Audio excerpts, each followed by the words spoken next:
বাংলাদেশে এবং বাংলাদেশের বাইরে পৃথিবীর বিভিন্ন প্রান্তে যেখান থেকে চ্যানেলে দেখছেন আপনাদের সকলকে সাদর আমন্ত্রণ তৃতীয় মাত্রা দেখবার জন্য। সাম্প্রতিক নানা বিষয় নিয়ে আলোচনার জন্য আমার সঙ্গে স্টুডিওতে রয়েছেন দুজন শিক্ষক বুদ্ধিজীবী। আমার বস আছেন জাহাঙ্গীরনগর বিশ্ববিদ্যালয়ের সরকার ও রাজনীতি বিভাগের প্রাক্তন অধ্যাপক ডক্টর আব্দুল লতিফ মাসুম।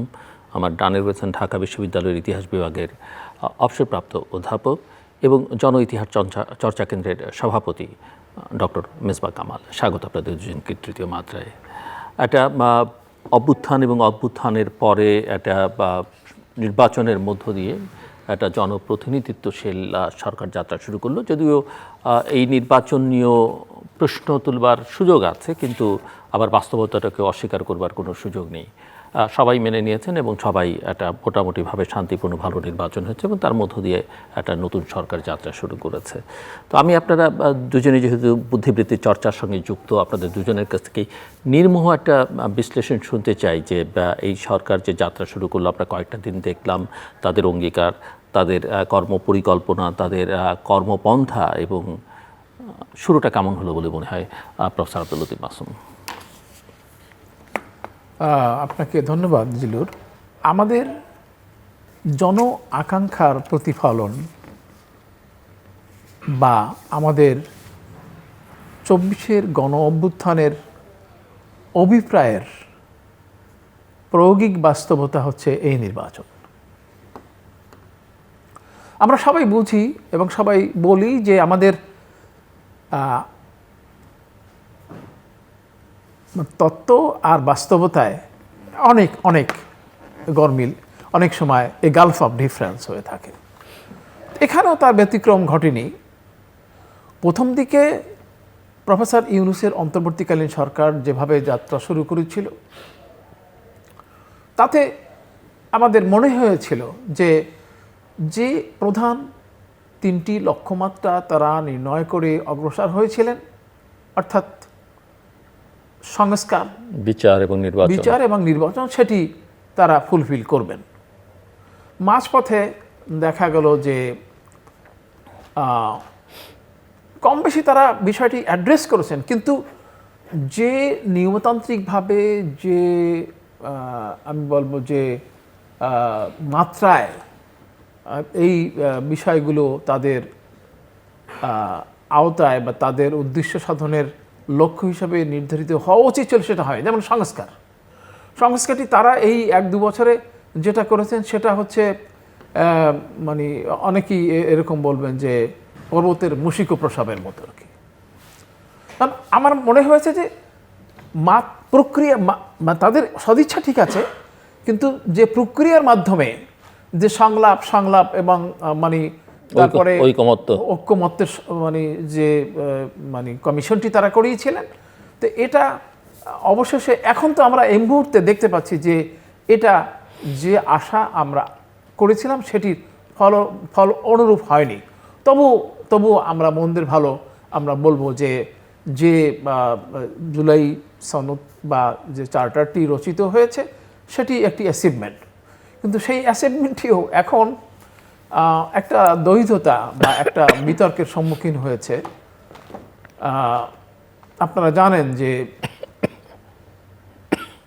সেখানে একটা মানে ক্লজ ছিল এরকম, জাতীয় সনদ বাস্তবায়নের ওখানে যে মানে জাতীয় পরিষদ অ্যাগেইন সংবিধান সংস্কার কমিশন হিসাবে সংবিধান সংস্কার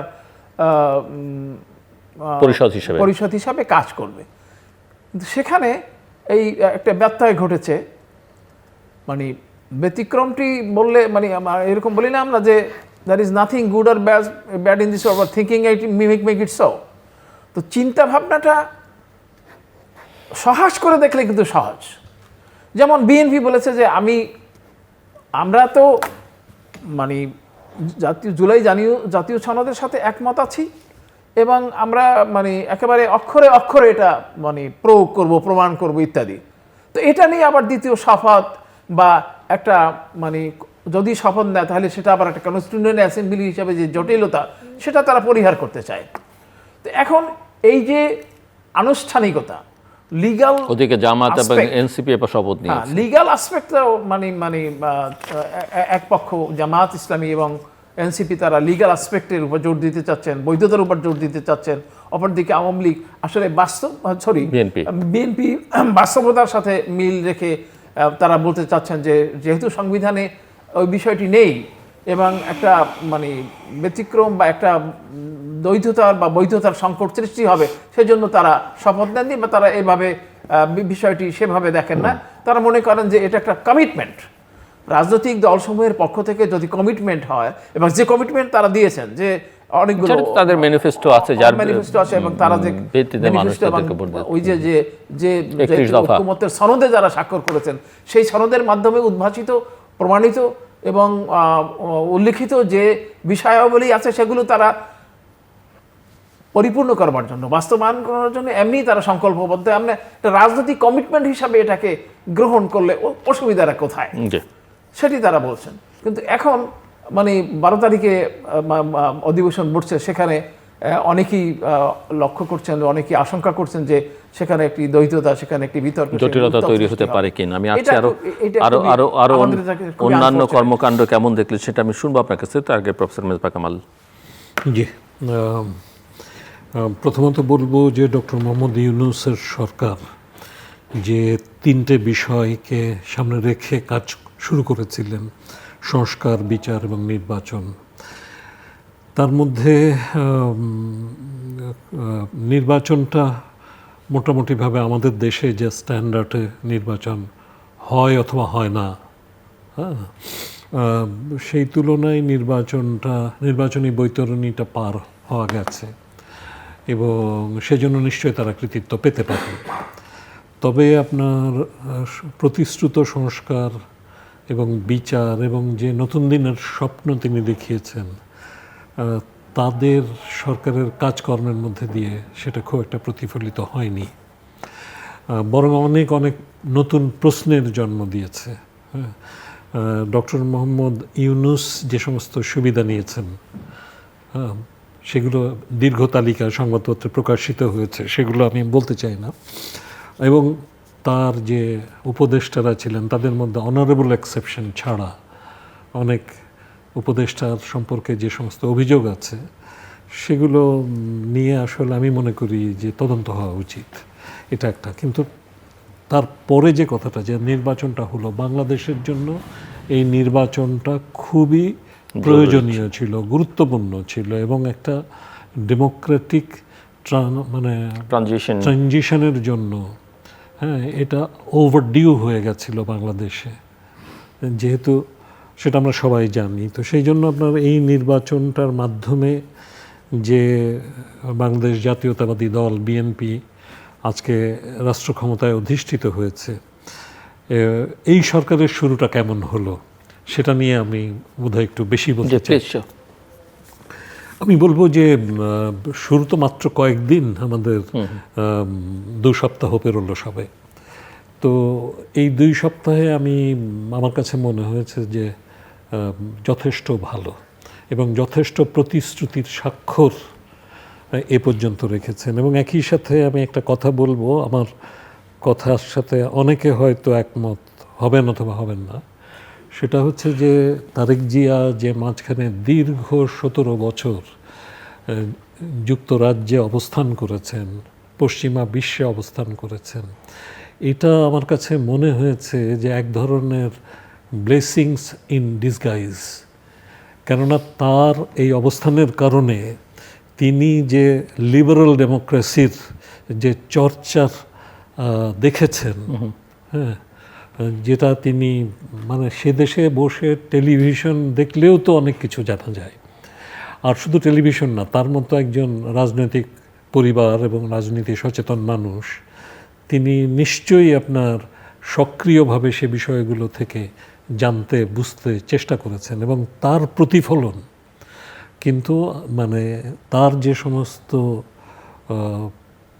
কথাবার্তা, প্রতিশ্রুতি, বক্তৃতা, বিবৃতি, জীবনাচরণ, হ্যাঁ, সরকারি কাজকর্মে যে নজিরগুলো স্থাপন করার চেষ্টা তিনি করছেন, তার মধ্যে দিয়ে প্রতিফলিত হয়েছে। আমার কাছে মনে হয় যে এটা আমাদের জন্য একটা মঙ্গল বয়ে আনতে পারে। এটা একটা। আর তবে যেটা আমি বলবো যে আপনার যে কথাটা নিয়ে মাসুম ভাই বলছিলেন সেটা নিয়ে যদি একটু বলে তারপরে আমি অন্য প্রসঙ্গে আসি। যে শুরুতেই যে বিতর্কটা তোলা হলো জামাত বিএনপির তরফ থেকে, সেটা হচ্ছে যে সংবিধান সংস্কার পরিষদের শপথ নেয়া না নেওয়া নিয়ে যে বিষয়টা তোলা হলো, আমি মনে করি যে এ ব্যাপারে বিএনপি যে পজিশনটা নিয়েছে, পজিশনটার সাথে পিছনে যথেষ্ট যুক্তি আছে এবং সেটা কিন্তু খুব স্পষ্টভাবে ব্যাখ্যা করেছিলেন সালাউদ্দিন আহমেদ। হ্যাঁ, তিনি যথেষ্ট যোগ্যতার সাথে, দক্ষতার সাথে সংবিধানকে রেফার করে তিনি আসলে যে আপনার জুলাই সনদ, সেই জুলাই সনদকে তো অস্বীকার করার কোনো উপায় নেই। এটা ঠিক যে মুক্তিযুদ্ধের জায়গায় যারা জুলাই সনদকে বা জুলাই অভ্যুত্থানকে স্থাপন করতে চায় তারা যেমন অর্বাচীনতার পরিচয় দিচ্ছে, হ্যাঁ, এভাবে কখনো ইতিহাসকে মুছে ফেলা যাবে না। হ্যাঁ, যারা করছে তারা নিজেরাই প্রত্যাখ্যাত হবে। তেমনি আবার জুলাই যে অভ্যুত্থান, সেই অভ্যুত্থানকেও অস্বীকার করা যাবে না, কারণ মৌলিক অনেক পরিবর্তনের রাষ্ট্র জীবনে দ্বারোদ্ঘাটন কিন্তু এই জুলাই অভ্যুত্থানের মধ্যে দিয়ে পথ তৈরি হয়েছে। আসলে এদেশের জনগণের একটা সুশাসনের, একটা রেসপন্সিবল গভর্নমেন্টের, একটা অ্যাকাউন্টেবল গভর্নমেন্টের যে আকাঙ্ক্ষা, সেই আকাঙ্ক্ষা যা কিন্তু বিভিন্ন সময়ে এই বিভিন্ন আলাপ আলোচনাগুলোই টকশোতে, আপনাদের এই তৃতীয় মাত্রাতেই বহু আলোচনায় কিন্তু এগুলো সহ সারা অন্যান্য টেলিভিশনে এবং অন্যান্য মাধ্যমে, হ্যাঁ, প্রিন্ট মিডিয়া না আদার্স, এগুলোর মধ্যে দিয়ে এগুলো এসছে। সেই কথাগুলোই কিন্তু অনেকটা জায়গা পেয়েছে আপনার এই জুলাই সনদে। কিন্তু সেগুলো তো একটা রাজনৈতিক কমিটমেন্টের বিষয় এবং সেখানে সবগুলো বিষয়ে একমত হওয়ার সুযোগ সবার নাই, একমত হওয়া উচিত নয়। তো সেইখানে আপনার যে 30টা বিষয়ে বিএনপি একমত হয়েছে, সেটা তো সেগুলোকে তারা ধারণ করে বলেছে এবং তারা সেগুলোকে বাস্তবায়ন করবেন সে কথা বলেছেন। কিন্তু সেটা তো তারা তো নির্বাচনী ম্যান্ডেটের মাধ্যমেই সেই প্রতিশ্রুতি রেখেছেন। তো তারা নির্বাচিত হয়েছেন, নির্বাচিত জনপ্রতিনিধি হিসেবে তারা শপথ নেবেন এবং পার্লামেন্ট গঠিত হয়েছে, পার্লামেন্ট এখন ব্যবস্থা নেবে। এখন সংবিধান অনুযায়ী পার্লামেন্ট পরিচালিত হয়, সংবিধানকে বাইপাস করে কোনো কিছু করার তো সুযোগ নেই। কাজে আপনার সেইখানে যখন জনপ্রতিনিধি হিসেবে শপথ নিচ্ছেন, এমপি হিসেবে শপথ নিচ্ছেন, তারপরে সংবিধান সংস্কার পরিষদের সদস্য হিসেবে শপথ নেওয়ার কোনো সুযোগ ছিল বলে বিএনপি মনে করে না। আমি তার সাথে একমত। কিন্তু এবং আমি মনে করি যে এতে করে কিন্তু যে আপনার জুলাই সনদের প্রতি কমিটমেন্ট থেকে তারা সরে গেছে, এভাবে যারা ব্যাখ্যা করতে চান তার সাথে আমি একমত না। আবার যারা আপনার তাদের পছন্দসই সমস্ত বিষয়কে চাপিয়ে দিতে চান, হ্যাঁ, প্রত্যক্ষ পরোক্ষভাবে, সেটাও খুব গণতান্ত্রিক পন্থা বলে আমাদের কাছে মনে হয়নি। ইন এনি কেস আমি যেটা বলতে চাই আপনার, সেটা হচ্ছে যে আপনার এই সরকারের শুরুটা ভালো হয়েছে, তবে কিছু কিছু অ্যাপয়েন্টমেন্টস নিয়ে কিন্তু প্রশ্ন উঠছে। আমি সেটা আপনার কাছ থেকে একটু পরে শুনি। তার আগে প্রফেসর আব্দুল লতিফ মাসুম। রাষ্ট্রবিজ্ঞানের ভাষায় একটা কথা আছে যে public opinion is neither public নর অপিনিয়ন। তো এই যে গণভোটের বিষয়টা মৌলিকভাবে আপনি চিন্তা করলে কিন্তু এটা এড়ানো যেত। মানে আমার কাছে মানে কথা বললে আবার একটু আইনগতভাবে সুবিধা অসুবিধার ব্যাপার আছে, কিন্তু আমি একজন রাষ্ট্রবিজ্ঞানের শিক্ষার্থী হিসেবে মনে করি এটা অপ্রয়োজনীয় ছিল। আমি আপনার কথার উপরে গুরুত্ব দিই। রাজনৈতিক ঐক্যমত্য যদি থাকে, আপনার যদি আস্থা বিশ্বাস থাকে, আপনি যদি গোটা জাতিকে মানে বিশ্বাস করে একটা কথা বলে থাকেন যে 30টি বিষয়ের ব্যাপারে বিএনপির কমিটমেন্ট আছে, মোট বোধহয় 80-84টির বিষয়ে একটি সুপারিশ আছে, সেখানে কোনো কোনো বিষয়ে দ্বিমত আছে, কোনো সময় নোট অফ ডিসেন্ট দেওয়া আছে। কিন্তু আপনি যদি রাজনৈতিকভাবে ক্ষমতাসীন হওয়ার পরে বিষয়গুলিকে মানে মান্য না করেন, মানে পাবলিকের পক্ষে তো কিছু করার নাই।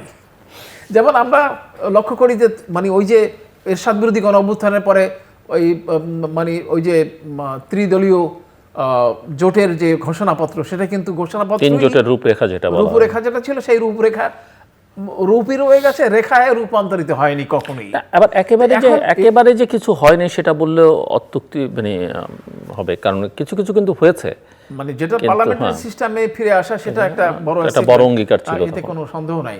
কিন্তু মানে ওই সময় আরো মানে যেমন ক্ষমতা ভারসাম্য নির্ণয় করা, ডিসেন্ট্রালাইজেশনের কথা বলা ছিল, ব্যক্তি স্বাধীনতাকে মানে ব্যক্তি বিবেক এবং মতের স্বাধীনতাকে নিরঙ্কুশ করার কথা বলেছিল, সেগুলো হয়নি। কিন্তু এখনও আমরা লক্ষ্য করি যে মানে আমি ভাইয়ের সাথে একটু ওই একই কথা আমি একটু এইভাবে বলি যে স্বাক্ষর করাটা যে খুব দরকার ছিল তা না, তাতে যে শাস্ত্র অশুদ্ধ হয়ে যেত এরকম না। আবার যে স্বাক্ষর করে নাই তাতে যে খুব বেশি ব্যতিক্রম হয়েছে এরকম না। ওই থোরবড়ি খাড়া খারবড়ি হতে একটা মূল ভিত্তিটা হচ্ছে বিশ্বাস।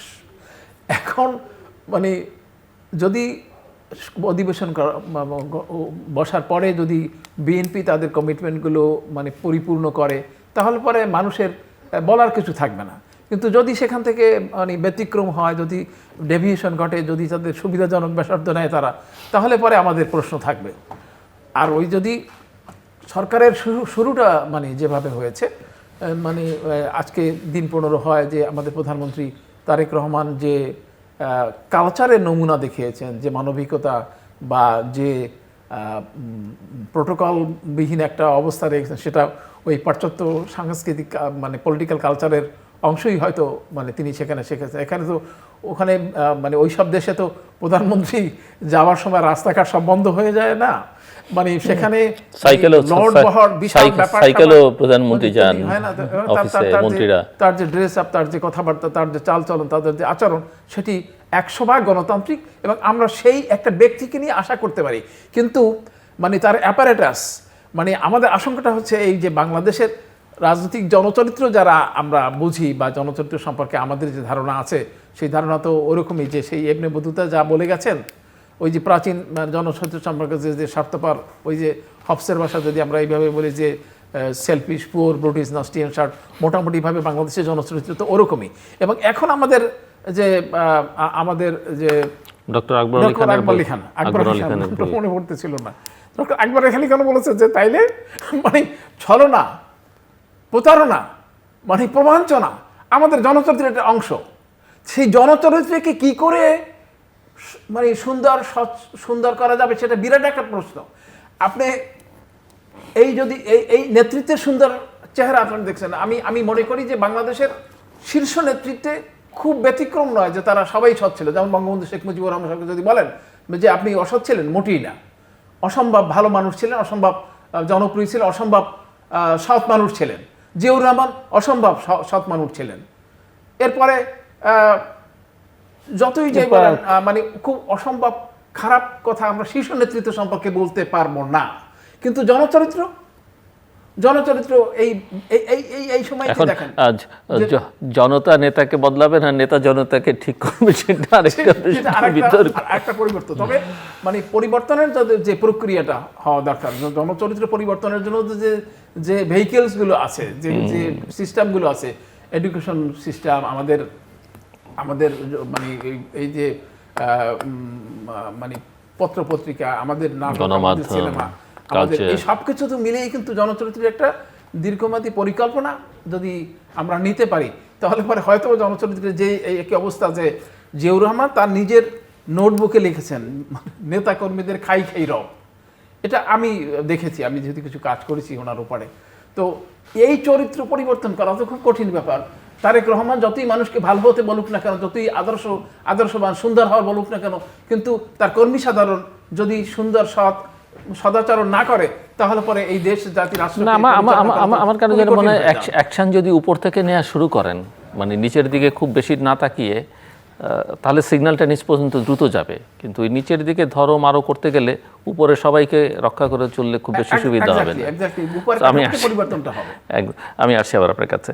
প্রফেসর মিসবাহ কামাল, আপনি কিছু অ্যাপয়েন্টমেন্ট নিয়ে আপনারা বলছিলেন যে কিছু প্রশ্ন আছে। হ্যাঁ, আপনার যে মন্ত্রিসভা গঠিত হয়েছে সেটার মধ্যে আমরা দেখছি যে যেমন প্রবীণরা আছেন, অভিজ্ঞরা আছেন, তেমনি আবার নতুনের কিন্তু মানে প্রাচুর্য আমি বলবো। এবং সেক্ষেত্রে এত সংখ্যক তরুণের হাতে এত বড় বড় দায়িত্ব এই সরকার। গড় বয়স হচ্ছে 60, তো আপনি এখন আর তরুণ, 60 তো আসলে তরুণ বলতে পারেন না। তারপরে মানে বাংলাদেশে যে বয়োবৃদ্ধদের তো আসলে লিডারশিপের মধ্যে যারা বয়স্ক তারা তো আসলে অনেকেই এখন আর কর্মক্ষম না, তাদের মধ্যে যারা পেরেছেন তাদেরকে তিনি অ্যাকোমোডেট করেছেন। সেটা ঠিক, কিন্তু আবার আমি বলবো যে আপনার ধরুন যারা এসছেন দীর্ঘদিন তো বিএনপি ক্ষমতার বাইরে, কাজে আপনার এখানে অভিজ্ঞতা সঞ্চয়ের সুযোগ যে নেতৃত্বের হয়নি, সেই হিসাবে নতুন মন্ত্রিসভায় এসছেন এরকম অনেকেই আর কি। গড় বয়স অবশ্য খুব, আপনি ঠিকই বলেছেন, হ্যাঁ, যে 60 গেছে। তো তারপরেও আমি মন্ত্রিসভাটা ভালোই হয়েছে, কিন্তু ধরুন মানে এটা নিয়ে বহু আলোচনা হয়েছে, কিন্তু আমার কাছে পার্টিকুলারলি 3টে অ্যাপয়েন্টমেন্ট এ পর্যন্ত গত 2 সপ্তাহে মানে অনেকেরই চোখে লেগেছে, আমাদেরও চোখে লেগেছে। যেমন পররাষ্ট্রমন্ত্রীর বিষয়টা, হ্যাঁ, তার বিষয়টা নিয়ে অনেক প্রশ্ন আছে। বিশেষ করে উনি যখন নিরাপত্তা উপদেষ্টা ছিলেন তখন মিয়ানমারের সাথে যে আপনার করিডোর তৈরির যে ব্যাপারে তার যে উদ্যোগ ছিল, সে বিষয়টা নিয়ে স্বয়ং সেনাপ্রধান বিরোধিতা করেছিলেন বলে সংবাদ মাধ্যমে খবর বেরিয়েছিল। এবং সেই ক্ষেত্রে আপনার সেনা প্রধানের বক্তব্যকেই কিন্তু সেনাবাহিনী সহ আমাদের নিরাপত্তা বাহিনী, আমাদের নিরাপত্তা বাহিনী তো নয়, আমাদের প্রতিরক্ষা বাহিনী অ্যাজ এ হোল সমর্থন করেছে এবং দেশবাসী সেটা অকণ্ঠভাবে সমর্থন করেছে। এবং আমরা মনে করি যে একটা ভবিষ্যতের একটা বড় ঝামেলাকে আমরা এড়াতে পেরেছি। তো সেদিক থেকে তাকেই যখন আবার পররাষ্ট্র মন্ত্রণালয়ের দায়িত্ব দেওয়া হলো, সেটা নিয়ে প্রশ্ন উঠছে। এবং বিশেষত আপনার বিভিন্ন ব্রিফিংগুলোতে আমরা দেখেছি, এমনকি তারেক জিয়া নিজেই বিভিন্ন প্রশ্নে, পররাষ্ট্র বিষয়ক বিভিন্ন প্রশ্নে সাংবাদিকদের উত্তর দেওয়ার জন্য যখন আমির খসরু মাহমুদ চৌধুরীকে যখন এগিয়ে দিয়েছেন এবং তিনি অত্যন্ত যোগ্যতার সাথে বিষয়গুলো হ্যান্ডেল করেছেন, অনেকেই মনে করছিলেন যে আমির খসরু মাহমুদ চৌধুরী যদি হতে পারতেন তাহলে তো উনি তো বিএনপি লিডারশিপের হার্ডকোর রাজনীতিবিদ, হ্যাঁ, পরীক্ষিত রাজনীতিবিদ। কাজে সেইখানে সেটা অনেক বেশি বিফিটিং হতো। আর দীর্ঘদিন দেশে অনুপস্থিত, যার দ্বৈত নাগরিকত্ব সম্পর্কেও প্রশ্ন আছে, আমি জানি না অবশ্য, এগুলো আপনারা বলতে পারবেন। তো এই বিষয়গুলো নিয়ে আপনার মানে প্রশ্ন উঠেছে। অবশ্য তিনি কাজ দিয়ে প্রমাণ করবেন, আশা করব আমরা, দেখা যাক। আরেকটা জিনিস যেটা, সেটা হচ্ছে পার্বত্য চট্টগ্রাম চুক্তি, যেটা পার্বত্য চট্টগ্রাম শান্তি চুক্তি নামে পরিচিত। সেই চুক্তি অনুযায়ী কিন্তু আপনার পার্বত্য চট্টগ্রাম বিষয়ক মন্ত্রী প্রতিমন্ত্রীর দায়িত্বে পার্বত্য চট্টগ্রামের যে আদিবাসী জনগোষ্ঠী তার মধ্যে থেকে হওয়ার কথা, যদিও বলা হয়েছে কোট উপজাতি, তো তার মধ্যে থেকে হওয়ার কথা। কিন্তু সেইখানে বিএনপি এবার যে প্রতিমন্ত্রী নিয়োগ করলেন, মন্ত্রী হিসেবে দীপেন দেওয়ানকে নিয়োগ করা হয়েছে, ঠিকই আছে, তিনি দলের মানুষ এবং তিনি রাজনীতিবিদ, হ্যাঁ, তিনি রাজনীতিবিদ হিসাবে দীর্ঘদিনের তার একটা অবস্থান আছে। কিন্তু যাকে প্রতিমন্ত্রী হিসেবে নিয়োগ করা হয়েছে সেটা আসলে চুক্তির লঙ্ঘন, এবং এই ব্যাপারটা নিয়ে আসলে একটা নেগেটিভ রিয়াকশনস পার্বত্য জনপদে তৈরি হয়েছে। এটা একটা। আর তাছাড়া তার যে এই বিষয়ে কোনো কাজ আছে, কোনো অভিজ্ঞতা আছে, তেমনও কোনো প্রমাণ নাই। আর তৃতীয়ত হচ্ছে যে বাংলাদেশ ব্যাংকের গভর্নর, যেটা নিয়ে আপনার সাম্প্রতিককালে অনেক আলোচনা হচ্ছে, একজন ব্যবসায়ী, এবং কোনো মিডিয়ায় খবর বেরিয়েছে যে তার নিজেই তার ঋণের পরিমাণটাও খুব ছোট নয়। হ্যাঁ, ঋণ খেলাপি বলা যাবে কিনা জানি না, কারণ আমাদের পুনঃতফসিলকরণ করেছেন, আমাদের পুনঃতফসিলের বিধানগুলো সহজ করতে করতে বিভিন্ন সরকার বিভিন্ন সময়, সব সরকারই এই যে আপনার মানে এই যারা ঋণ খেলাপি তাদেরকে মানে এমন সুবিধা দিয়েছে যে এখন ঋণ খেলাপি তার কাউকে বলাই মুশকিল হয়ে যাচ্ছে। তো সেই জায়গায় আপনার মানে এই যে পুনঃ তফসিলকারী কার্যত ঋণ খেলাপি এরকম মানুষকে বাংলাদেশ ব্যাংকের গভর্নর, যার কোনো ব্যাকগ্রাউন্ড নাই, এগুলো নিয়ে অনেক প্রশ্ন উঠছে। এখন আমার মনে হয় যে এগুলো 180 দিনের যে কর্মসূচি এই সরকার ঘোষণা করেছে সেটাও একটা নতুনত্ব। সাধারণত 100 দিনের কথা বলা হয়ে থাকে, সেখানে 180 দিন, 6 মাসের একটা সময় তারা নিয়েছেন। এবং মন্ত্রীদেরও বা প্রধানমন্ত্রী 6 মাসই সময় বেঁধে দিয়েছেন যে 6 মাস পরে তিনি পুনর্মূল্যায়ন করবেন, তিনি পুনর্মূল্যায়ন করবেন, এবং ইতিমধ্যে সে বিষয়ে আলোচনাও চলছে। তো এটাও কিন্তু একটা ভালো বিষয় যে আমরা আশা করব যে হয় তার আগেই, বিশেষত যেগুলো নিয়ে বিতর্ক, আর না হলে আপনার on the basis of performance 180 দিনের মাথায় আমরা হতে পারবো। তবে আমরা প্রত্যাশা করব যে আপনার প্রথম থেকেই যে তাগিদটা দিয়ে কাজ শুরু হয়েছে সেটা হয়তো একটা পজিটিভ ফলাফল আসবে। তবে আরেকটা কথা বলি, আপনার কিছু কিছু আপনার কর্মোদ্যোগ শুরু হচ্ছে, আপনার উদাহরণ তৈরি শুরু হচ্ছে, কিন্তু এইসব উদাহরণ শেষ পর্যন্ত কি হয়? হোসেন মোহাম্মদ এরশাদ তো সাইকেল চালিয়ে একদিন কার্যালয়ে গেছিলেন, সেটা টেলিভিশনে বারবার দেখানো হয়েছিল। ওই সাইকেলে তো দ্বিতীয় দিন আর চড়েন নাই। হ্যাঁ, আর ওই চিরকালের যে মানে ডেকোরাম সেটাই চলেছে। তো ফলে আপনার মানে আমরা মানে এই আনুষ্ঠানিকতা সর্বস্ব বিষয়ে না হয়ে এই সরকার এবং মাননীয় প্রধানমন্ত্রী তিনি মানে মিন করবেন, যা করতে চান সেটা মিন করবেন এবং সেটা কার্যকর তিনি এবং কন্টিনিউটিটা যেন থাকে, কন্টিনিউটিটা থাকবে, সেটা আমরা প্রত্যাশা হয় যেন। প্রফেসর আব্দুল লতিফ মাসুম, সরকারের পারফরমেন্স মানে ওই যে দৃশ্যত মানে আমার সুখকর বা আনন্দদায়কই মনে হয়। বিশেষ করে আমরা তো মানে we don't believe in reality but in rhetorics. তো এই যে মানে লোক বা দৃশ্যমান যে সংস্কৃতি, দৃশ্যমান যে চলাফেরা, এটাতে মানুষ একটা খানিকটা আশ্বস্ত হতে চায়। কিন্তু আমি এও লক্ষ্য করেছি যে ফরমেশনের ব্যাপারে কোনো কোনো মন্ত্রীর আসলে কোনো দায়িত্বই নেই।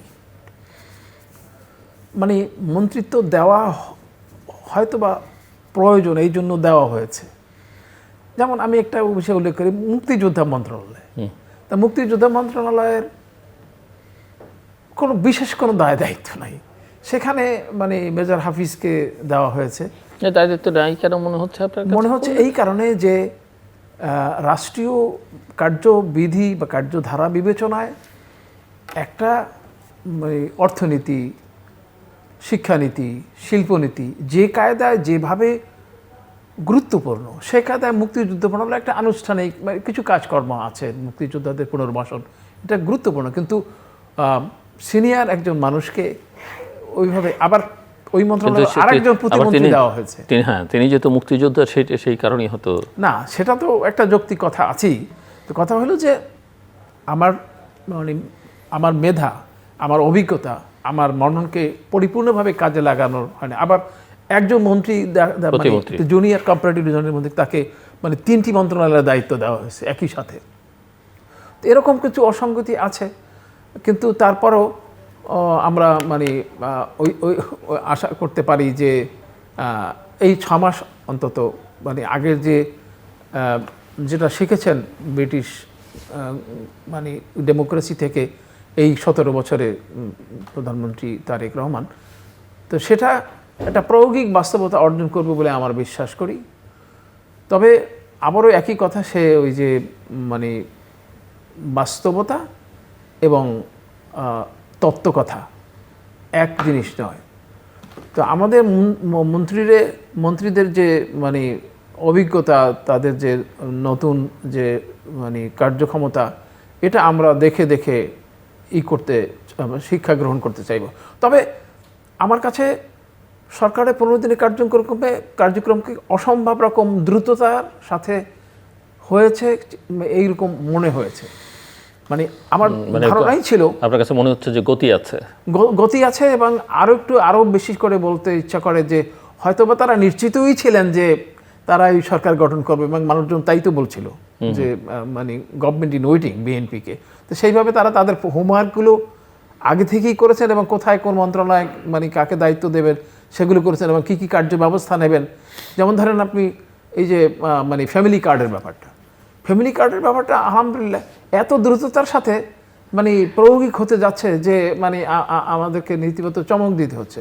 তারপরে অন্যান্য বিষয়গুলো মানে এই যে খাল খননের ব্যবস্থাটা, তো খাল খননের ব্যবস্থা মানে আমি তো দেখলাম যে মানে আমাদের ওইদিকার আমাদের ওই আমাদের যে তথ্যমন্ত্রী জহিরুদ্দিন সামন্ত উনি খাল কিন্তু আবার সেখানে খননের ব্যবস্থা করছেন। অর্থাৎ প্রতিটি ক্ষেত্রেই একটা দ্রুততা, একটা শুভ আরম্ভ আমরা লক্ষ্য করছি।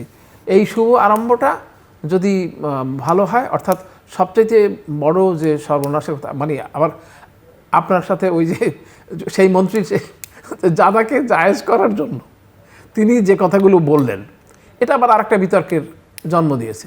চাঁদাবাজি এবং চাঁদা, তো চাঁদাবাজিকে মানে উনি বলেছেন যে মানে সমঝোতার মাধ্যমে যদি মানে চাঁদা দেওয়া নেওয়া হয় সেটা চাঁদাবাজি নয়, সেটা চাঁদা।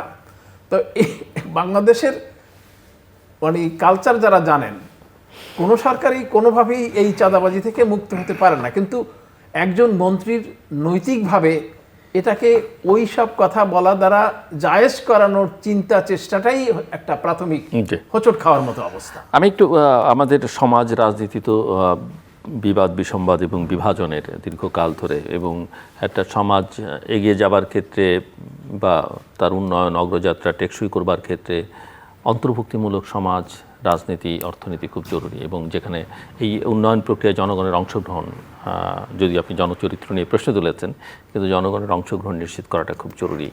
সো এই অন্তর্ভুক্তিমূলক রাজনীতি, অন্তর্ভুক্তিমূলক অর্থনীতি, অন্তর্ভুক্তিমূলক সমাজ, সেই জায়গায় আসলে একটা বড় চ্যালেঞ্জও আছে সরকারের জন্য। এবং যেহেতু একটা রাজনৈতিক শক্তি ক্ষমতা এবং তার এটা এখন অনেক ক্ষেত্রেই মনে হচ্ছে যার, এবং প্রতিপক্ষ মোটামুটিভাবে ইতিমধ্যে তার শক্তিমত্তা প্রদর্শন করেছে যারা সংসদে আছে, এবং তাদের বাইরের শক্তি সম্পর্কে আমরা জানি। সো এই যে চ্যালেঞ্জ, মানে সরকারের জন্য ডানে গেলেও তার সমস্যা, বায়ে গেলেও সমস্যা, সে আসলে কীভাবে এটা মোকাবেলা করবে, আমি আপনাদের দুজনের কাছেই পরামর্শ। আমার মনে হয় আমার প্রশ্নটা আপনারা বুঝতে পেরেছেন দুজনেই। আসলে বাংলাদেশ কিন্তু একটা ক্রস রোডে উপস্থিত, এটা আমাদেরকে সবাইকে বুঝতে হবে যে আমরা যে পর্ব অতিক্রম করছি এটা একটা ঐতিহাসিক কাল পর্ব। এখন বাংলাদেশে মুক্তিযুদ্ধ যে চেতনাকে সামনে নিয়ে এসেছিল, যে প্রত্যাশাগুলোকে সামনে নিয়ে এসেছিল, যে স্বপ্নগুলোকে সামনে নিয়ে এসেছিল, স্বাধীনতার 55 বছর পেরোলেও কিন্তু তা অনেকটা স্বপ্নই রয়ে গেছে, তার বাস্তবায়িত করা সম্ভব হয়নি। অনেকগুলো সরকার পরিবর্তন হয়েছে, কিন্তু সেই সরকারগুলো আংশিকভাবে সফল হয়েছে, কিন্তু অনেক ক্ষেত্রে অসফল। বরং আপনার অনেক ক্ষেত্রে আমরা কম্প্রোমাইজ দেখেছি। তো সেই জায়গায় আমি যদি বলি যে আমাদের সেই মুক্তিযুদ্ধের যে স্বপ্ন ছিল, যে সমাজের আকাঙ্ক্ষা ছিল, তার ধারাবাহিকতায় এই যে জুলাই অভ্যুত্থানের মধ্যে দিয়ে যে আপনার সমাজের স্বপ্নের প্রতিফলন ঘটেছে, যার জন্য আমাদের এই যে এত সংখ্যক একেবারে কিশোর বলবো আমি, কিশোর তরুণরা জীবন দিল, তাদের সেই স্বপ্নকে বাস্তবায়ন করতে গেলে সেটা খুব সহজ কাজ নয়। তো আমি যেটা চ্যালেঞ্জের কথা বলবো, যে তার আগে আমি একটু এই স্বপ্নের সূত্র ধরে প্রথমে আমি অন্তর্ভুক্তিমূলক সমাজ যার কথা আপনি বলছিলেন সেটার কথা বলি। দেখুন, বাংলাদেশে অন্তর্ভুক্তিমূলক সমাজটা খুব জরুরি, কিন্তু তার অনেকগুলো দিক আছে। একটা দিক হচ্ছে যে আমাদের মুক্তিযুদ্ধের তো ছিল সাম্য, একটা সমতাভিত্তিক সমাজ গড়া, যে জন্য আমাদের ৭২-এর সংবিধানে একটা মৌল নীতি হিসাবে এসছিল সমাজতন্ত্র। পরবর্তীকালে সমাজতন্ত্র প্রোক্লামেশন অফ ইন্ডিপেন্ডেন্স তো প্রোক্লামেশন অফ ইন্ডিপেন্ডেন্সে তো সাম্যের কথাই প্রধান, সেটাই সাম্যের কথাই প্রধান। তো প্রোক্লামেশন অফ ইন্ডিপেন্ডেন্স বলেন কিংবা তার আগে থেকে শুরু করে আপনি যে দিনগুলোর কথা বলেন, আজকে হচ্ছে মানে এই যে আমরা তো মার্চে আছি, মার্চের যে 1 তারিখ থেকে যে আপনার অসহযোগ আন্দোলন 26 পর্যন্ত যে চলল, 25 পর্যন্ত, এই সময়ে যে স্বপ্নগুলো বুনন হয়েছিল সেগুলোর মধ্যেও যদি আপনি দেখেন এই স্বপ্নগুলোই তো ছিল। তো তার মধ্যে এই যে অন্তর্ভুক্তিমূলক সমাজের জন্য যে আপনার এইখানে যে অন্ততপক্ষে মোটা ভাত মোটা কাপড়ের যে স্বপ্ন, সেই স্বপ্নটাকে বাস্তবায়নের জন্য মানে মানে একটা বৈষম্যহীন আমরা হয়তো করতে পারবো না এই পর্বে, কিন্তু অন্ততপক্ষে কম বৈষম্যের একটা সমাজ দরকার। হ্যাঁ, কিন্তু আমাদের এখানে আয় বৈষম্য বিভিন্ন সরকারের আমলে এমনভাবে বেড়েছে যে এটা এখন একটা আকাশচুম্বী আয় বৈষম্যের দেশে পরিণত হয়ে গেছে। ইনফ্যাক্ট আপনার হিলারি ক্লিন্টন যখন প্রথম বাংলাদেশে আসেন, তিনি দুটো জিনিস তাকে খুব মানে তার দৃষ্টিতে পড়েছিল। একটা জিনিস হচ্ছে যে এখানে এত মানুষের ভিড়, এত ছোট দেশে এত মানুষ রাস্তাঘাটে। আরেকটা জিনিস তার চোখে পড়েছিল যে এখানে এত বেশি বৈষম্য। তো হিলারি ক্লিন্টনের চোখেও এই বৈষম্য চোখে পড়েছে প্রথম আগমনে। তো সেইখানে আপনার আমাদের এইখানে আমি মনে করি যে আপনার এখানে যে ফ্যামিলি কার্ডের কনসেপ্টটা নিয়ে আসা হয়েছে, এর আগের বিভিন্ন সরকারও কিন্তু ইনক্লুডিং আওয়ামী লীগ সরকার, তারা আপনার বিভিন্ন ধরনের, তার পূর্ববর্তী সরকারগুলো সবাই কিছু কিছু চেষ্টা করেছে, এগুলো ক্রমাগতভাবে সোশ্যাল সেফটি নেটের একটা চেষ্টা করেছিল। কিন্তু ফ্যামিলি কার্ডের যে কনসেপ্ট, সেই কনসেপ্টটা ভালো। এর মধ্যে দিয়ে আপনার হয়তো ধরেন আগের যে কিছু ধারা আছে সেগুলোকে ইন্টিগ্রেট করার দরকার হবে, হ্যাঁ সেটা দরকার হবে, কিন্তু সেই ফ্যামিলি কার্ড সেটা কিন্তু জরুরি বিষয়। আমি মনে করি যে আমাদের মতো দেশে আসলে রেশন সিস্টেম চালু করা দরকার, কেননা রেশনিং সিস্টেমে এখানে সমাজের নিচের তলার মানুষকে তাকে বাঁচিয়ে রাখতে পারে এবং তার সুস্বাস্থ্য মানে অন্ততপক্ষে মিনিমাম স্বাস্থ্য এবং পুষ্টির নিশ্চয়তা বিধান করতে পারে। এই যে বিশ্বব্যাংকের পরামর্শে আমরা যে আমাদের রেশনিং সিস্টেমকে প্রায় তুলে দিয়েছি, এইটা থেকে আমাদের ফিরে আসা দরকার। এই কারণে আমি বলছি যে দেখুন, যখন কোভিড হলো, কোভিডের সময় আমি ভারতের খুব বিখ্যাত একজন অর্থনীতিবিদের সাথে কথা বলছিলাম এবং তিনি বললেন যে এই কোভিডের দুঃসময়েও ভারতে কিন্তু লোকে না খেয়ে মারা যায়নি। তার কারণ হচ্ছে যে সেইখানে প্রায় 69% পপুলেশন আপনার বিভিন্ন মাত্রার সাপোর্ট পান। 69% মানুষ। হ্যাঁ, তো ফলে আপনার যেটা হয়েছে যে সেটা কিন্তু আপনার ওই যে অন্তর্ভুক্তিমূলক সমাজের অংশ হিসেবে। আর তাছাড়া বাংলাদেশে তো বাঙালির বাইরে অনেক জাতির মানুষ আছে। বাংলাদেশে সরকারিভাবে রাষ্ট্রীয়ভাবে স্বীকৃত হচ্ছে বাঙালির বাইরে 50টা জাতি, আরও জাতি আছে যারা এখনও স্বীকৃতি পায়নি।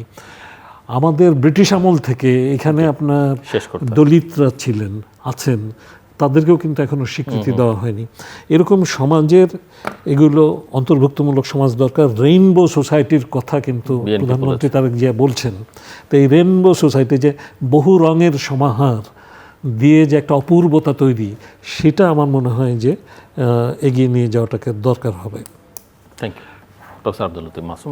যে অন্তর্ভুক্তিমূলক রাজনীতির কথাটা অত্যন্ত গুরুত্বপূর্ণ এবং শেষ কথাটা যেটা মানে আপনি বললেন সেটা হচ্ছে মানে রেইনবো সোসাইটি। তো এইখানে বিষয়টা খুবই শক্ত পোক্ত গুরুত্বপূর্ণ।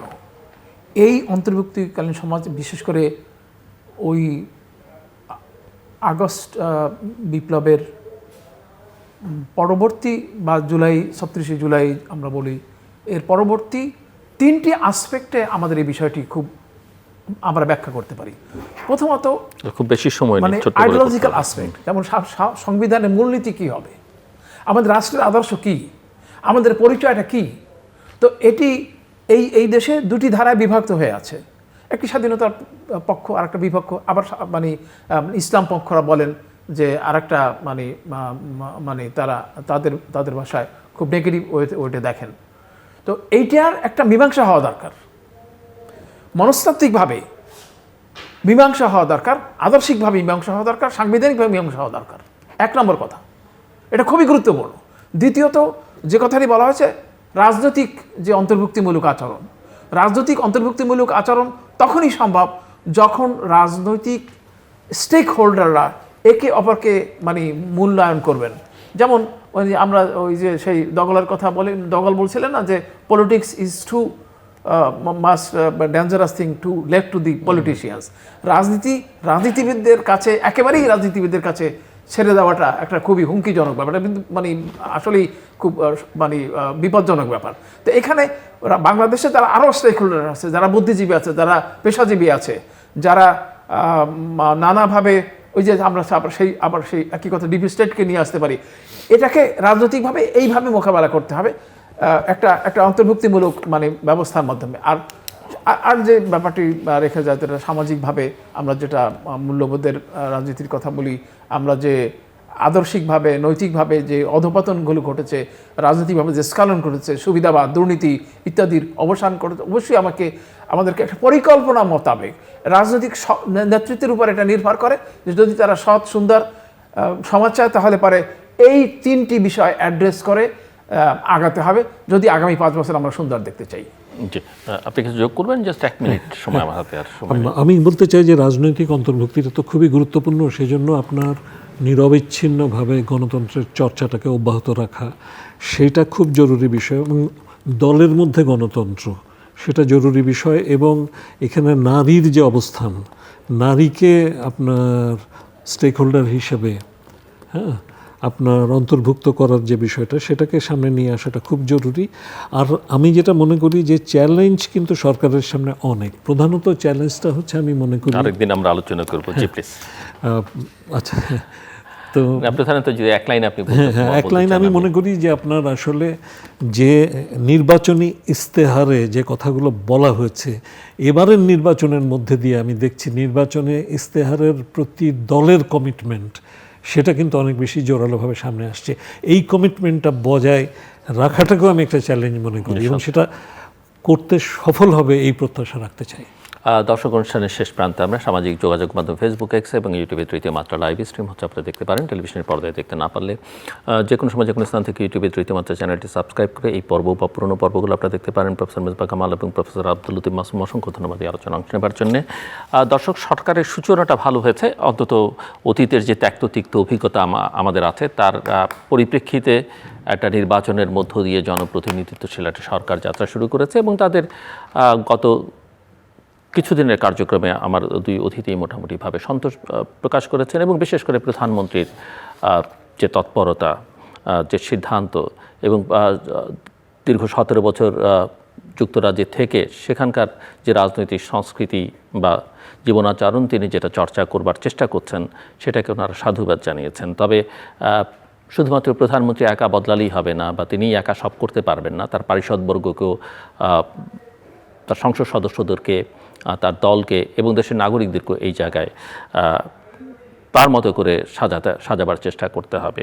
তবে এক্ষেত্রে অবশ্যই তার ভূমিকাটা অত্যন্ত গুরুত্বপূর্ণ হবে, যেহেতু তিনি নেতৃত্বের ভূমিকা আছেন। তিনি চাইলে অনেক কিছু করতে পারবেন এবং অন্যদেরকে বদলাতে সহযোগিতা করতে পারবেন। এখানে অবশ্য আমার এক অতিথি জনচরিত্রের প্রসঙ্গ তুলেছেন, এবং এটা একটা দীর্ঘমেয়াদী প্রক্রিয়া, নিশ্চয়ই এই চরিত্র বদলানো সম্ভব হবে। অন্যান্য চ্যালেঞ্জের মধ্যে অনেক কথা এসছে। আমার আরেক অতিথি কতগুলো একেবারে শেষে কতগুলো গুরুত্বপূর্ণ প্রসঙ্গ টেনেছেন, যে নিরবিচ্ছিন্ন গণতন্ত্রের চর্চা, এটা অব্যাহত রাখতে হবে আমাদেরকে। আমাদের নিয়মিত একটা ভালো নির্বাচন নিয়ে যেন কখনো প্রশ্ন তুলতে না হয়, কখনো আলোচনা করতে না হয়, নির্বাচন কী হবে কী হবে না, কেমন নির্বাচন হবে, সেরকম একটা ব্যবস্থা নিশ্চিত করতে হবে। এবং দলের অভ্যন্তরে গণতন্ত্র, সেটা অত্যন্ত জরুরি। আপনি যদি দলের অভ্যন্তরে গণতন্ত্র না রাখেন, না চর্চা করেন, সেই দলের পক্ষে রাষ্ট্রের গণতন্ত্র ঠিক করা সম্ভব নয় বা চর্চা করা সম্ভব নয়। দর্শক, আমাদের সঙ্গে থাকবার জন্য অসংখ্য ধন্যবাদ। আপনাদের সবার জন্য শুভকামনা।